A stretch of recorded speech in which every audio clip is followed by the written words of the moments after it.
voulais parler du lâcher-prise. Je sais que c'est un sujet qu'on entend tant et plus et un peu à toutes les sauces.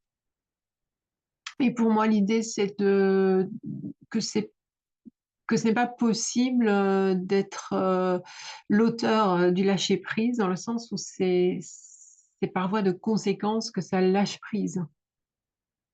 Donc, quand on a des comportements, des croyances qui se répètent souvent, ou qu'on se sent enfermé justement dans des réactions. Voilà, souvent on souhaite lâcher prise. euh, et c'est comme si on demandait à quelqu'un qui est hyper tendu, hyper énervé, de se détendre. Donc c'est vraiment toute cette, j'allais dire philosophie, mais c'est une vision en fait, une perception que on n'est pas auteur en fait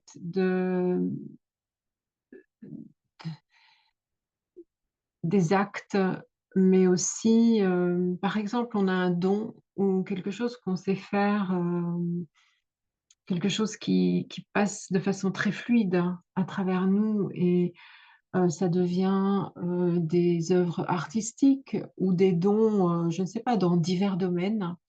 Ça ne nous appartient pas. Et c'est tellement libérateur de se dire que on n'est pas auteur de ce qui passe à travers nous.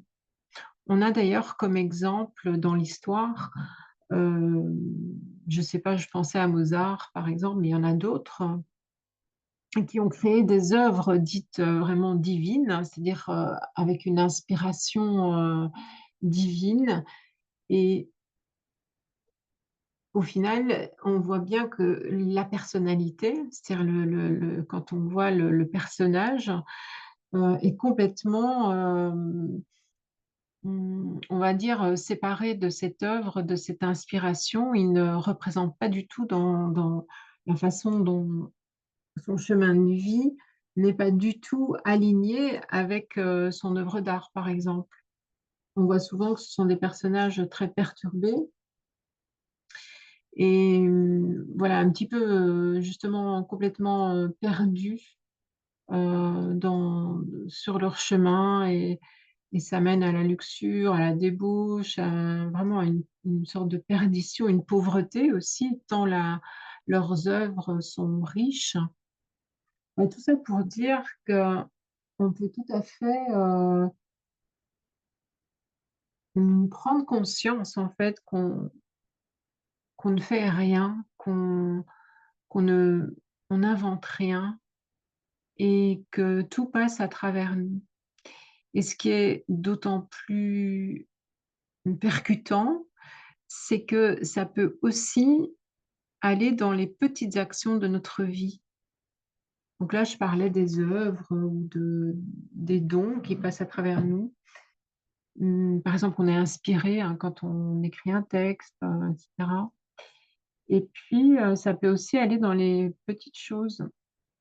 Hum, Est-ce que vraiment nos décisions, ce qui semblerait être nos choix, est-ce que vraiment il y a quelqu'un qui a décidé ou qui a choisi quelque chose ou c'est ce courant de la vie, c'est ce mouvement de la vie qui, qui demande à être vécu sans résistance, sans contrôler. Est-ce que vous avez remarqué que c'est souvent quand on veut contrôler, quand on veut prendre justement la main, on veut, on veut être le décideur, on veut être vraiment, oui, dans la résistance, dans le contrôle. C'est à ce moment-là qu'il y a beaucoup de souffrance, bien souvent, parce qu'il y a résistance.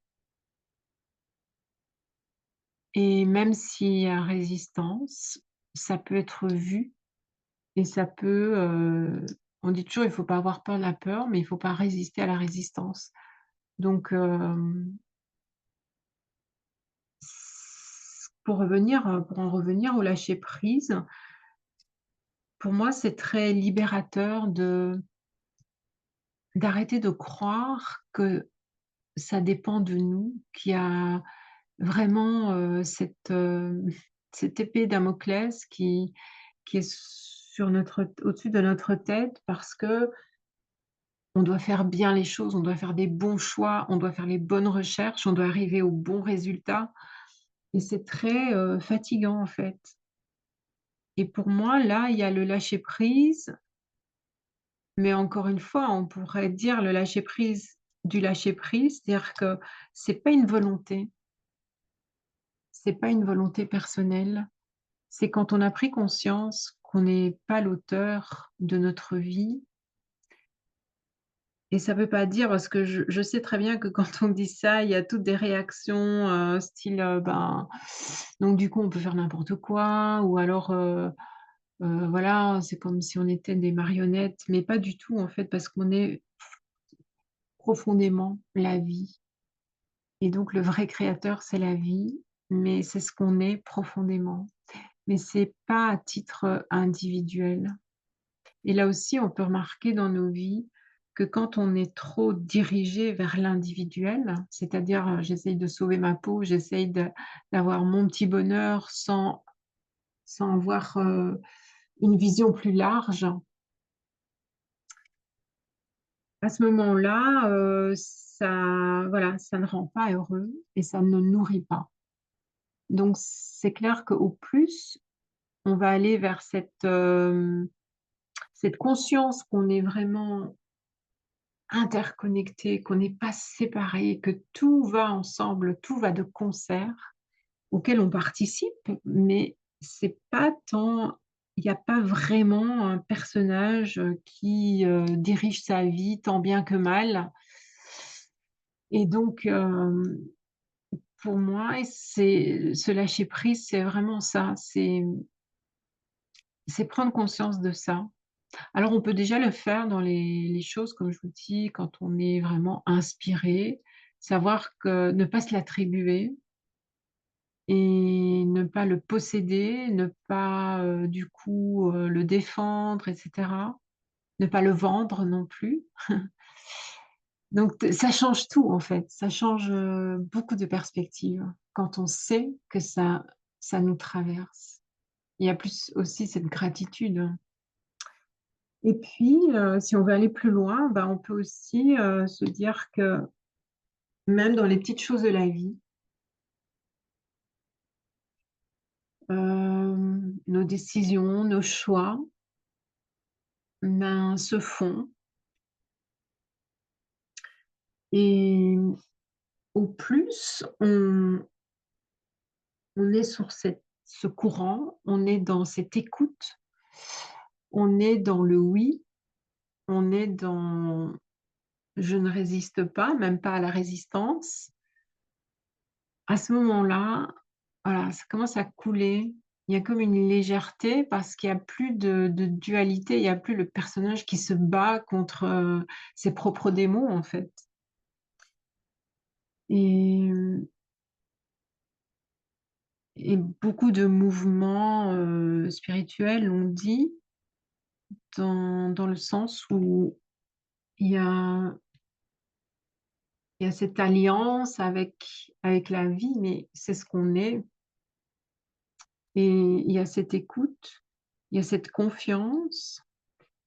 Il y a cette sécurité qui découle de cette confiance, donc elle ne va plus être cherchée à l'extérieur et ça change beaucoup.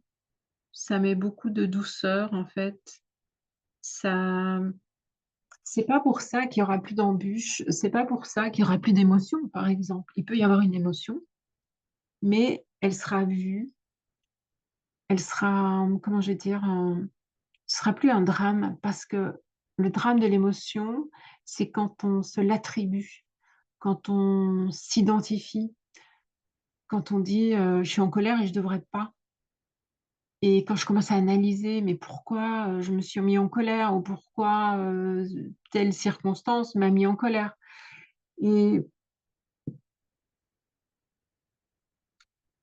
au plus on fait ça, au plus il y a cette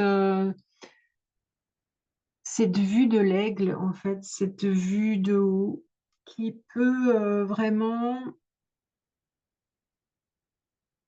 arrêter de chercher, arrêter de mais je parle par expérience parce que j'ai beaucoup cherché des réponses, du sens.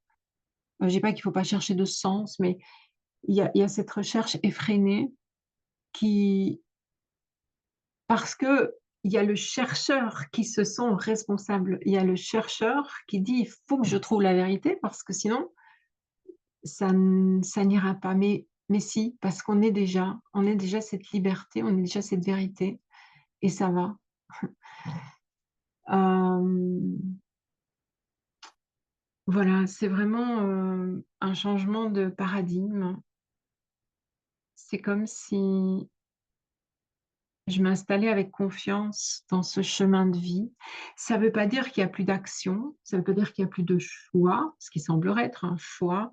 Ça veut pas dire qu'il y a plus de mouvement, que du contraire, il y a du mouvement, de la créativité, il y a aussi des obstacles, hem, mais il y a ce oui, ce cette dépersonnalisation aussi, je vais dire, conscient qu'on joue des rôles et que c'est toujours la vie qui prend différentes formes, différentes expressions, différentes textures, différentes notes de musique. Mais est-ce que ça nous appartient pour autant? Est-ce qu'on doit absolument, en être l'auteur, faire le bon choix, être dans la bonne, réflexion, sur le bon chemin? Parce qu'on souvent, on se perd beaucoup en faisant beaucoup de par exemple, beaucoup de formations, beaucoup de stages, beaucoup de parce qu'on recherche cette tranquillité intérieure, en fait, mais ça passe parfois par des chemins, parce qu'on s'identifie aux chercheurs et et voilà. C'est ce que je voulais dire à propos du lâcher prise et pour moi, le vrai lâcher prise, c'est dans cette prise de conscience et c'est d'essayer de le ressentir dans nos expériences et c'est vrai que c'est pas toujours facile parce qu'on est habitué à vouloir réussir, à vouloir, être l'auteur de tout, on raconte sa vie comme si c'était nous qui avions, été, responsables de tout. Maintenant, le mot responsable, je sais aussi que ça peut faire, un peu, hem tu sais, la vie se décline, hein, sous différentes manières. Il ne s'agit pas de nier ce qu'on fait, mais, j'aime bien pour ça la philosophie de Spinoza qui disait, en fait, quand il a écrit l'Éthique, il y avait un homme qui s'appelait Bleienberg qui lui a écrit des lettres en disant: «Mais, si la vertu ne dépend pas d'une moralité extérieure, ou d'une puissance extérieure, alors on pourrait faire n'importe quoi». Bon, je résume un petit peu et là-dessus, Spinoza répond en fait que l'idée c'est, hem, de sentir si quand on pose un acte, quand on fait un choix, quand voilà, quand on est face à une situation, est-ce qu'on gagne en puissance ou est-ce qu'on perd en puissance? Et lui, il avait vraiment les vecteurs, on va dire tristesse et joie.